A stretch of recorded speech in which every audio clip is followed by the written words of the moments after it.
ये गूंगे बहरे ओके अंधे होके बैठे हैं। ये हकीकत को, रियलिटी को। अस्सलाम वालेकुम, मैं सयाब महमूद, उम्मीद है कि आप खैरियत से होंगे। आज लिबर्टी चौक पर इमरान रियाज खान के हक में जो है वो एहतजाज किया जा रहा है। आज सुबह ही उनको गिरफ्तार किया गया था और यहाँ पर सारे व्लॉगर्स और यूट्यूबर्स और सहाफ़ी हज़रात यहाँ पर मौजूद हैं। मेरे साथ इर्तज़ा भाई मौजूद हैं जो कि एक मशहूर व्लॉगर और यूट्यूबर हैं। हम इनसे जानेंगे आया कि जो पाकिस्तान के अंदर इलेक्ट्रॉनिक मीडिया के साथ जो हशर किया जा रहा है इलेक्ट्रॉनिक मीडिया का, उसके बारे में वो क्या कहेंगे। जी इर्तज़ा भाई। जी वालेकुम सलाम। सर आप ये देखिए जनाब यहाँ पे कि इस वक्त जो डिजिटल में या सोशल मीडिया पे या मेन प्लेटफॉर्म पे या पेपर प्लेटफॉर्म पे जो भी है, यहाँ पे सहाफ़ी जो है जनाब, यहाँ पे सहाफ़ी नहीं रहे। अब सहाफ़ी होते थे आज से 10 साल पहले या 20 साल पहले, जिनको देख के हम लोग बड़े हुए हैं कि जब पीटीवी पे न्यूज़ लगती थी तो जनाब उसमें किसी की किरदार कशी नहीं हुई होती थी।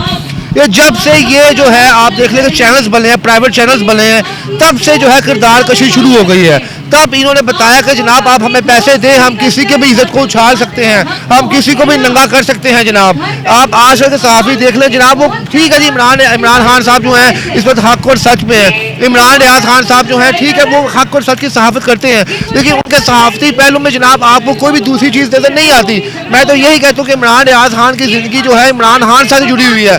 अल्लाह न करे इमरान खान को कुछ और हो जाएगा तो इमरान रियाज खान साहब भी ख़त्म हो जाएंगे। हमें ऐसा काम बिल्कुल नहीं करना चाहिए कि जो किसी को पसंद ना आए। क्यों ऐसा होता है कि जब पाकिस्तान तहरीक-ए-इंसाफ की गवर्नमेंट आती है तो हमने देखा कि ऐसे सहाफ़ियों में जुल्म हो रहा है जो मुस्लिम लीग नून से बिलोंग करते हैं, जो पीपल पार्टी से बिलोंग करते हैं। ऐसा बिल्कुल भी होना चाहिए।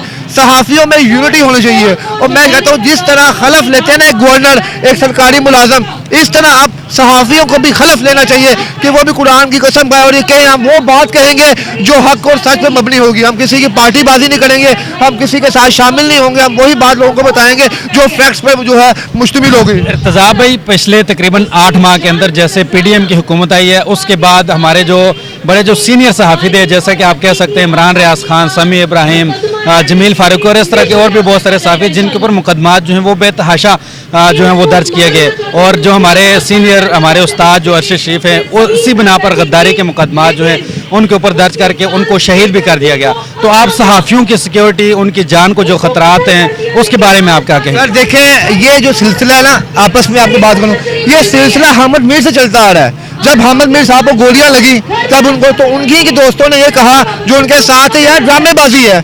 हमें तो नहीं पता था ड्रामेबाजी है, हमें उन लोगों ने बताया कि यार ये ड्रामेबाजी है। सहाफ़ियों में आपस में यूनिटी नहीं है, आपस में इत्तेहाद नहीं है। आज इमरान रियाज खान साहब को अंदर किया है तो मज़ा तो तब आता है यहाँ पे समा के सहाफ़ी भी खड़े होते, दुनिया न्यूज़ के भी खड़े होते, जियो के भी खड़े होते, ARY के भी खड़े होते। सहाफ़ी कहाँ भी आने साहब। देखिए जी, मैं एक यूट्यूबर हूँ, मैं यहाँ पे खड़ा हूँ, मेरी 30-40 हज़ार रुपये सैलरी है, आपकी 40-50 हज़ार सैलरी है। ये लोग तो 50-50 लाख रुपए कमाते हैं। इमरान रियाज खान साहब 60 लाख रुपए शो का लेते हैं, जमील फारूकी साहब इतना लेते हैं, अरशद शरीफ साहब अल्लाह पाक झंडों में जगह अता फरमाए वो इतना लेते हैं, मंसूर अली खान साहब इतना लेते हैं। इनको क्या फ़र्क पड़ता है? इनको फ़र्क बस ये पड़ता है, इनको पता है कि आज मंसूर अली खान को ये पता है कि आज मैंने मुस्लिम लीग, आज मैंने मियाँ नवाज शरीफ के या मियाँ शहबाज शरीफ के गुण गीत गाना छोड़ दिए तो मेरे फॉलोअर्स कम हो जाएंगे। यही भी इमरान साहब को भी यही पता था कि आज मैंने अगर पाकिस्तान तहरीक-ए-इंसाफ के खिलाफ कोई बात कही तो मेरी फैन फॉलोइंग कम हो जाएगी। क्यों नहीं कम हुई? अब देखिए, ये अपोजिशन वालों ने एक सवाल उठाया यहाँ पे कि पेशावर में हमला हुआ जी, खान साहब क्यों नहीं गए? देखिए जी, खान साहब बिलोंग करते हैं पेशावर से, खुद भी पख्तून है जनाब। इंसान लंगड़ा भी हो, जो भी हो, लेकिन अपने बरादरी भाइयों के साथ बराबर खड़ा होना चाहिए जाके। उनको यही मौका था, लेकिन ठीक है जी, उनको गोली लगी थी, वो नहीं खड़े हुए। लेकिन मैं कहता हूँ सहाफ़ी वो है जो हर चीज़ को लोगों को बताए जी। खान साहब क्यों वहाँ पे नहीं गए? उन्होंने नेगेटिव साइड दिखाई वहाँ पे, इन लोगों ने पॉजिटिव साइड है। पिस कौन रहा है? अवाम पिस रही है।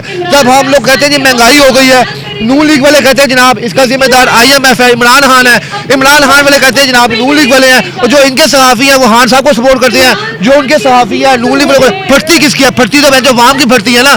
कई सहाफ़ियों को कभी ख्याल आया कि हम जनाब वो बात करें जिससे अवाम को फ़ायदा नहीं होगा?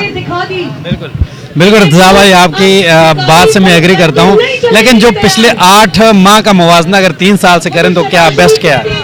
सर जी मेरे हिसाब से बेस्ट वो है जो मुशर्रफ इनको छोड़ के गया था। मुशर्रफ साहब जब गया यहाँ पे 7 रुपये किलो आटा था, कौन चला था? एस्टेब्लिशमेंट चला रही थी मुल्क वो।